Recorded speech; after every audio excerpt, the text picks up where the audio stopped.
gözlerimle taradım ben. Gelişmemiş zihinlerin, gelişmemiş bedeniyim. İnancımı bitiriyor sol yanıma dedikleri. Kalbimi de kilitledim, ruhum daralıyor. Zamanımı çalan kadın şu an bir yerlerde sabahlıyor. Anlatamam hiçbir şeyi, kaybettiğim her şeyin de sorumlusu para değil, sorumlusu sizsiniz. Yalanlarla kurulu bir dünya var, çıkamadığım dünyanın merkezinde. İnsanlığı bulamadığım, oksijeni ciğerlerime çeksem de bunaldığım, hayatımın kumarında 18'i aradım. Yaşlandığımı hissettim, gece gündüz evde benle neden savaşıyor Tanrı, rüyalarımda söyle. Nefret eder gibi gözler vardı benim üstümde ve inancımı kaybettim, şimdi ne dersen de. Yazmazsam ölüyorum, karaladım defteri ve sağ elimde bir sigara, sol elimde kanlı resim. Sessizdi çoğu masa, sonu kötü bitti. İstediğim mutluluğa kavuşamadan gitti.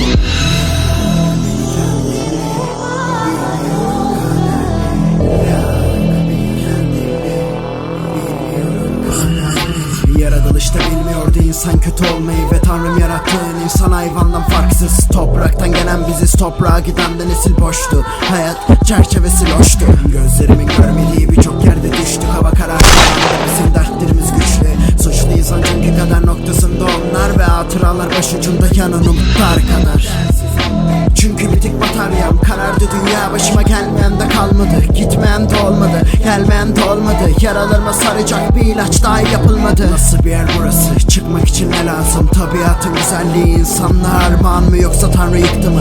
Öldüm uyandım, gittim gelmek acı verdi bana, tekrardan var oldum. Ya beni kendimle, bilmiyorum kaderimle. Yak beni kendimle, bilmiyorum kaderimle. Yak beni kendimle.